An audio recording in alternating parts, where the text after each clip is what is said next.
Estamos de volta com mais um vídeo, com mais um salmo, salmo de número 8. Obrigado por sua presença do outro lado, ok? Valeu, salmo de número 8.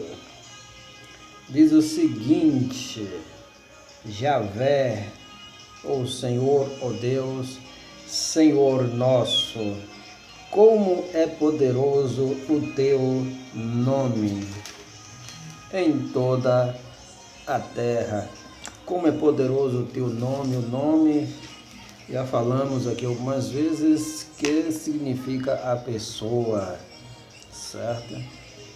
Em muitos textos e contextos pode significar a pessoa, ok? Nome e pessoa nessas línguas antigas se confundem, certo? Constantemente, ok?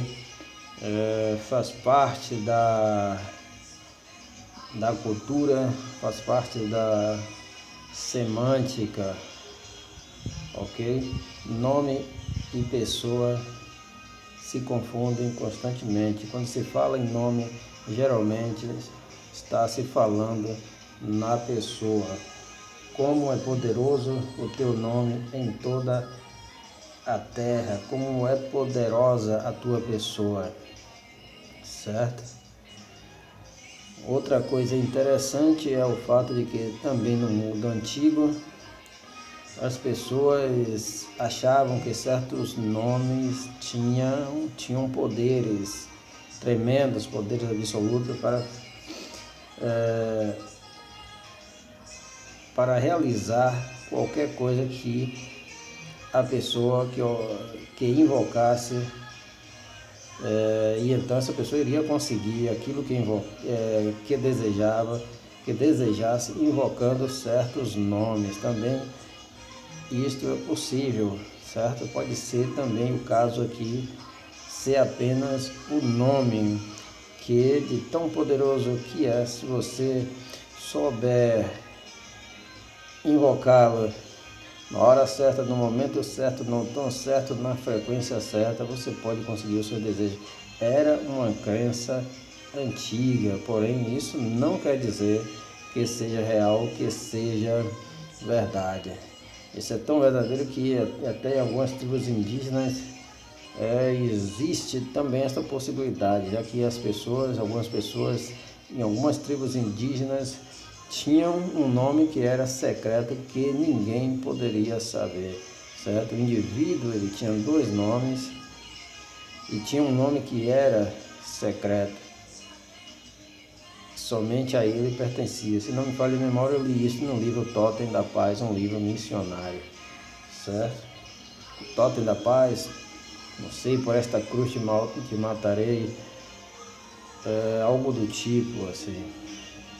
Mas lembro que foi um livro missionário e sobre povos autóctones, povos tribais, povos indígenas.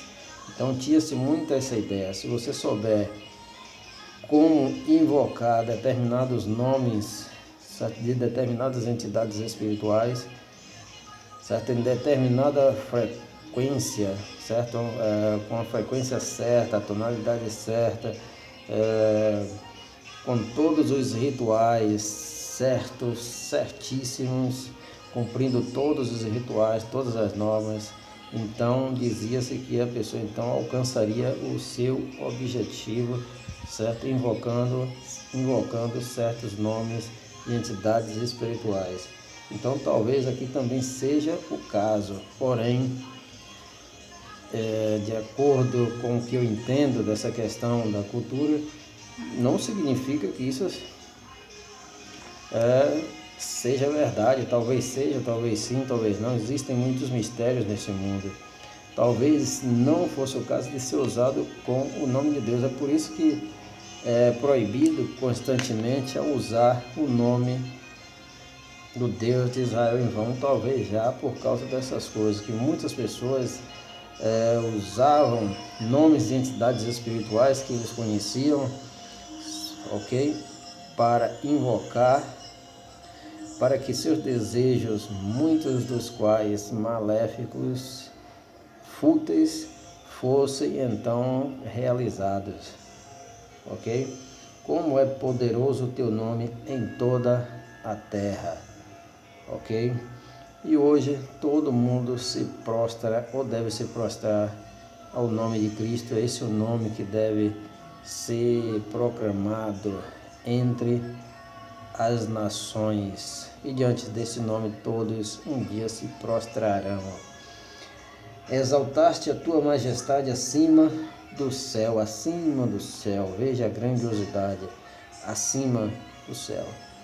Se não podemos alcançar os céus com nossos olhos, quanto mais acima dos céus. Da boca da criança, de crianças e bebês, tiraste um louvor contra os teus adversários para reprimir o inimigo e o vingador. O perfeito louvor que sai da boca das crianças, devido à sua pureza, sua ingenuidade e a sua sinceridade. Quando contemplo o céu, obra de teus dedos, e a lua e as estrelas que fixaste, obra dos teus dedos, não das tuas mãos. Veja como aqui está escrito, ok? Apenas o dedo de Deus, apenas um toque é suficiente para nos curar, para nos livrar, para nos libertar. A lua e as estrelas que fixaste, isso também é muito interessante, porque fala a respeito da força gravitacional da Terra, ou que esses astros estão num determinado lugar que não sofrem influência da força gravitacional, certo? E aqui diz que Deus os fixou, certo? No espaço, os colocou lá. Isso fala da sua existência no espaço, livre de amarras, e contudo não cai, não despencam. Então estão fixos, como se estivessem fixos no caso, certo? E eles não caem, não estão sob a influência gravitacional. O que é o homem para que dele te lembres, o ser humano para que o visites? O que é o homem? Então, diante de todas essas coisas, todas essas coisas grandiosas que existem no universo, somos realmente pequeninos comparado ao Sol, às estrelas e tudo mais que existe, a Via Láctea, as galáxias, o oceano, somente o oceano e tudo mais na criação. Somos realmente pequenos diante de todas estas coisas. O que é o homem para que dele te lembres, o ser humano para que o visites? Aqui não está dizendo que Deus não lembra ou não visita. Está dizendo exatamente o contrário. Que diante da insignificância do ser humano, da sua pequenez em relação a tudo o que existe no universo, mesmo assim Deus lembra-se dele, do ser humano, e Deus o visita. Isso é muito importante observar. Porque numa primeira olhada, numa primeira lida, você pensa justamente o contrário, certo? Mas está dizendo exatamente o oposto do que parece, do que a gente pensa logo numa primeira leitura. Está dizendo que Deus lembra, que Deus visita o ser humano. Tu o fizeste pouco menos do que um Deus e o coroaste de glória e esplendor. A inteligência do homem, essa capacidade racional, essa capacidade criativa que o ser humano tem é realmente grandiosa, ok? Pense num aparelho como um avião com várias e várias toneladas e que o homem consegue colocar no espaço e atingir de um extremo a outro. Muita inteligência.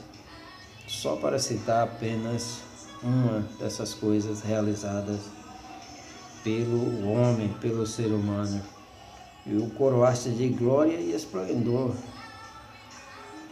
certo? Isto é glória e esplendor, é algo grandioso realmente, a mente criativa do ser humano. Tu fizeste reinar sobre as obras de tuas mãos e sobre os pés dele tudo o colocaste. Um certo verso diz que os céus são os céus do Senhor e a terra ele deu aos filhos dos homens. Então o homem tem esta responsabilidade, certo? De, enquanto está nesse planeta, ele ter esse domínio, esse controle, esta administração. É um administrador, certo? É um mordomo. Deus o colocou como mordomo neste mundo. Isso também é muito importante de frisar e de observar. Ovelhas e bois, todos eles, e as feras de campo também. O homem está sobre todos estes seres, essas criaturas, as aves dos céus e os peixes do oceano que percorrem as sendas dos mares. Javé, Senhor nosso, como é poderoso o teu nome em toda a terra. E aqui ele finaliza da mesma maneira que praticamente começou, enfatizando o poder do nome de Deus, o grande poder do nome de Deus, ok? Grande é o poder do nome de Deus. Não tomarás em vão o nome do Senhor. Todos que juravam sobre o nome, usando o nome do Senhor, tinham que cumprir o mandamento, tinha que cumprir seu juramento, certo? Havia algumas exceções que estão registradas nos livros da lei, mas, via de regra, jurou pelo nome do Senhor, tinha que cumprir.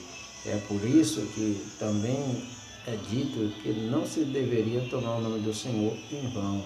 Além daquela questão de quem conhece, sabe pronunciar o nome de certas entidades espirituais, divinas, que poderia usar nefastamente, ainda tem esse caso aí, esse outro lado, o lado do juramento, certo? E é por isso que diz, não tomarás em vão o nome do Senhor, certo? Valeu, muito obrigado, Deus abençoe, tchau, tchau.